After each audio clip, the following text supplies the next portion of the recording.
Are you registered to vote? Not yet. No? No, Why is that? You a U.S. citizen? Yeah. Oh, can I register you? Okay, sure. All right.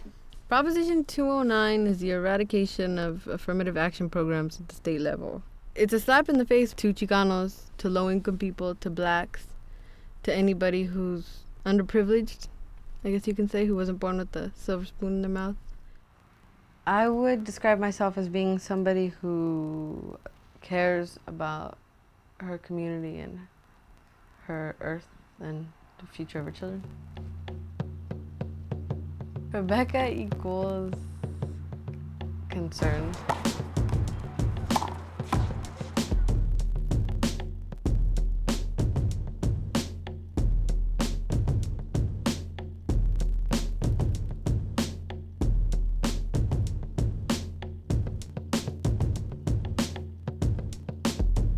My name is Rebeca Armendariz. I'm 21 years old. I was born in Gilroy, California. You know, Gilroy's my home. It's where my roots are. I plan on leaving Gilroy. I haven't been able to because I would feel guilty, first of all, because there's so much work that needs to be done here. And I've seen people claim, oh yeah, you know, you need to go and I left my community and so I can do better for myself. And after improving myself, I'm gonna go back and improve my community. But the need is now, you know, and I don't really have time to go off to college and do the whole finding myself thing and educating myself thing about shit I don't need to know, when I could stay in Gilroy and learn what I need to know, or stay in this area and so I can do what I gotta do. What is it? It's Yaoyopa. It's gonna be it's not a celebration of Columbus Day, but a celebration of who we were before Columbus arrived. In San Jose at the Maxa Youth Center. And what we do is we're celebrating life before Columbus arrived. And that's why it's on the 11th and not on the 12th. And as much as I can, I reject what the Spaniards have brought to us because they're dirty, rotten dogs.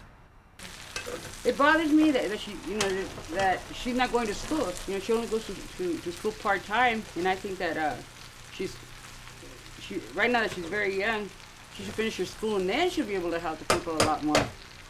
Pero I'm glad that they know that her heart is there. That's what she was raised to do, and that's what she's doing. That's the best I could say about my sister. She is active. She's always been active in everything. Mostly things outside of the house. She's always active in something out of the house because she's not too active in the house.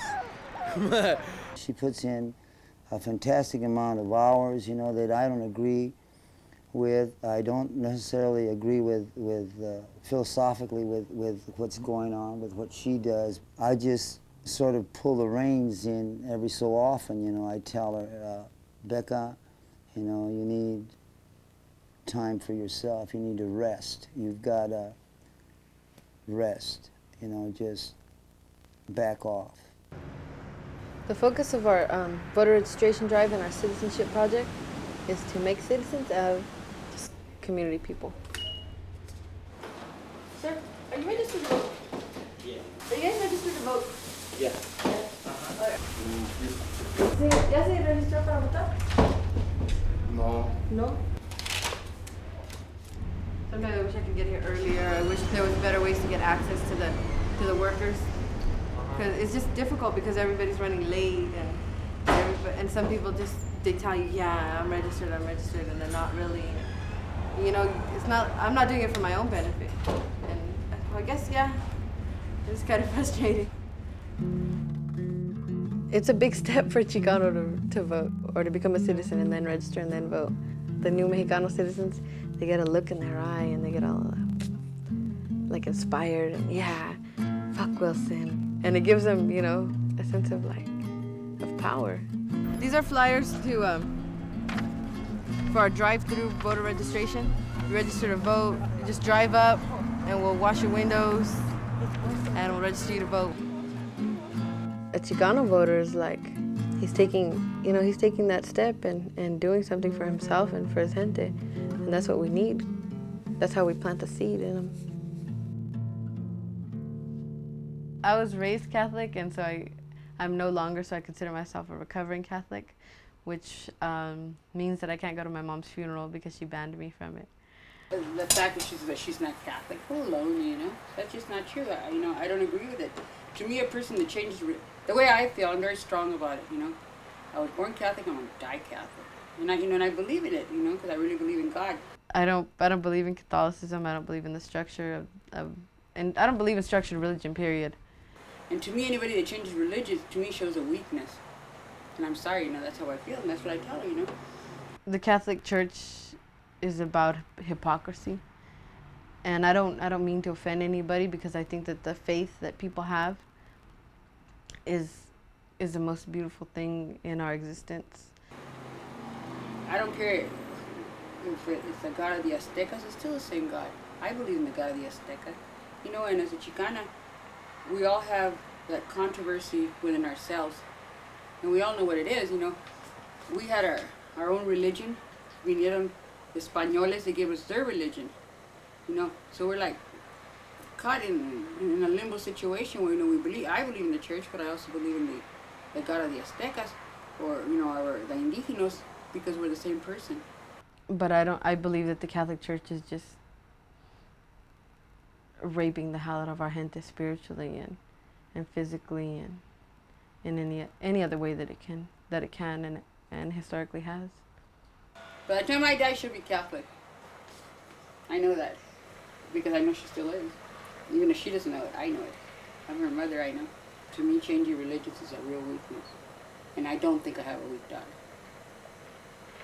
I had her practice, you know, being assertive, using language that she didn't use, you know, like going out to the street and yelling at the traffic, fuck you, you know, and fuck you and stuff like that, you know.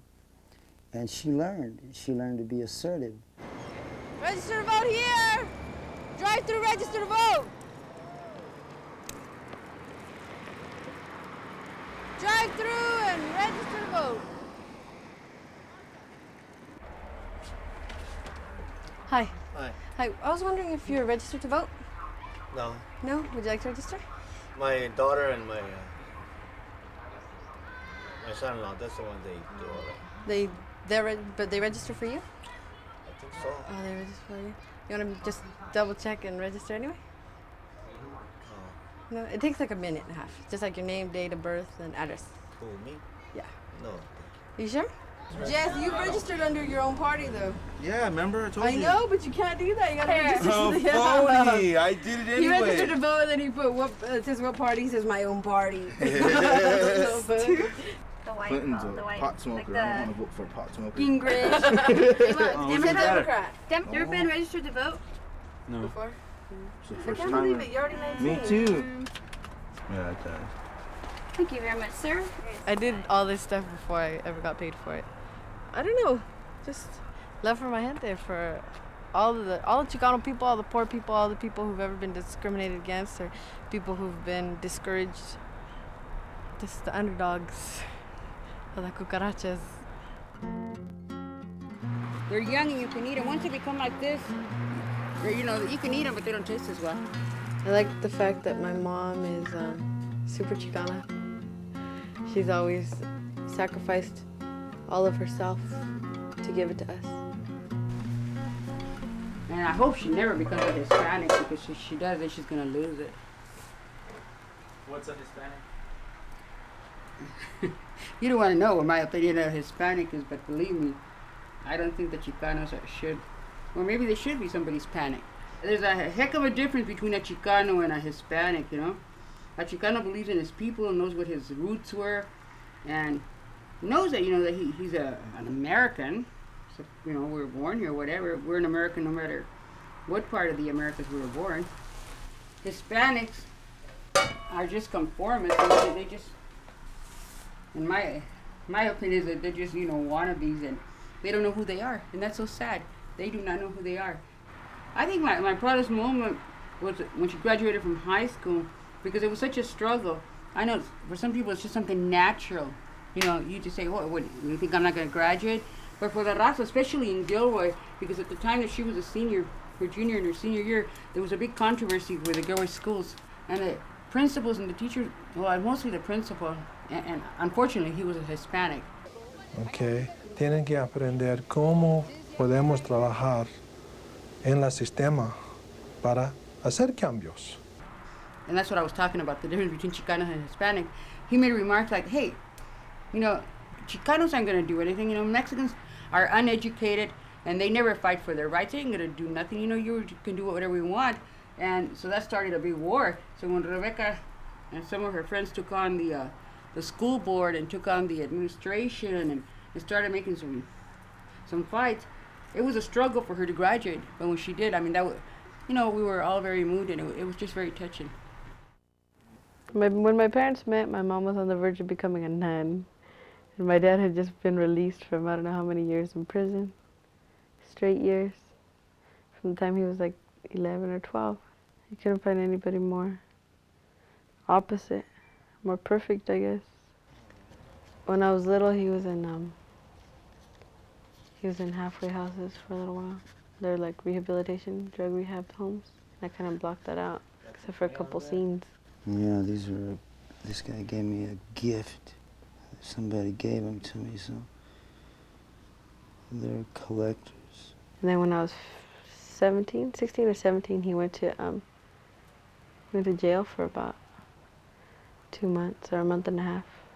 That was it. Other than that, he's always been here at home with us. When we used to get home from school, he had lunch ready.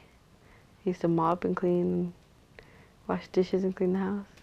I had to learn to go with like the mood swings all the time. They're not mood swings, but they're levels of sobriety. If he was high or if he was low, I always had to learn to conform to that and change. And I always tell them, like I tell him, you know, I've never met a person that's more intelligent than you are. It's just too bad that, you know, that you had to let this habit take over. And if he got rid of that, I know that we could just, you know, I'm not dumb, so I know that we could, you know, do something better with our lives, and I know that the kids could do something better with theirs, because you know, they still feel like, you know, they have to take care of their father. They have to protect their father, and it should be the other way around, you know. I've had this habit, you know, I'm a heroin addict, and I've had this habit now going on 20-odd years. I don't know how many times he uses a day, but it's more than twice. And he maintains it. It used to be a big burden on us financially, huge burden. You know, so far I've been really lucky, and I thank God and my lucky stars that, you know, it's gone that way. But you know, I don't think that they would. Hopefully, they won't follow in his footsteps. As of right now, they haven't, and I pray to God that they don't. And it's true. I mean, they've seen it. They have a choice. They have a choice between my world and their dad's world. I try to stay away from it, but it's something that I could never completely get away from, you know.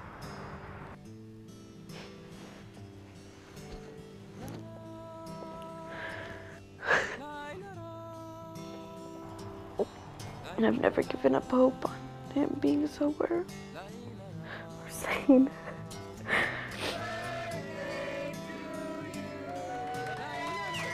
He doesn't need to prove to anybody that he has a spirit, that he's a real man and a real human being. I could never give up hope on it. I don't care how old he is or how skinny he gets. He shouldn't suffer all by himself anymore. He told me that he was awakened when they put him way up at the top of one of the blocks. And for 100 cells in one direction, 100 cells in the other direction, there's no